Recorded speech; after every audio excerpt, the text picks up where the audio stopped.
বিসমিল্লাহির রহমানির রহিম।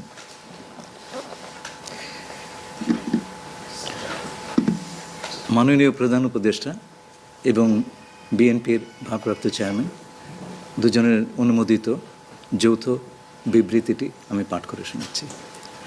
আজ বিএনপির ভারপ্রাপ্ত চেয়ারপারসন জনাব তারেক রহমান লন্ডনে সফররত প্রধান উপদেষ্টা প্রফেসর ডক্টর মোহাম্মদ ইউনূসের সাথে সাক্ষাৎ করেন। অত্যন্ত সৌহার্দ্যমূলক পরিবেশে তাদের বৈঠক অনুষ্ঠিত হয়। জনাব তারেক রহমান প্রধান উপদেষ্টার কাছে আগামী বছরের রমজানের আগে নির্বাচন আয়োজনের প্রস্তাব করেন। দলের চেয়ারপারসন বেগম খালেদা জিয়াও মনে করেন ওই সময় নির্বাচন অনুষ্ঠিত হলে ভালো হয়। প্রধান উপদেষ্টা বলেন যে তিনি আগামী বছর এপ্রিলের প্রথমার্ধের মধ্যে নির্বাচন অনুষ্ঠানের ঘোষণা দিয়েছেন। সকল প্রস্তুতি সম্পন্ন করা গেলে 2026 সালের রমজান শুরু হওয়ার আগের সপ্তাহেও নির্বাচন আয়োজন করা যেতে পারে।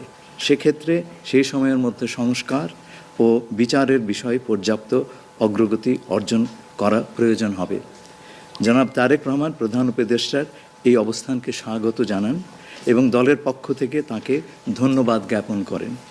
প্রধান উপদেষ্টাও জনাব তারেক রহমানকে ফলপ্রসূ আলোচনার জন্য ধন্যবাদ জানান। আপনাদের সবাইকে ধন্যবাদ। আমরা 7টা কোশ্চেন নিব। আপনারা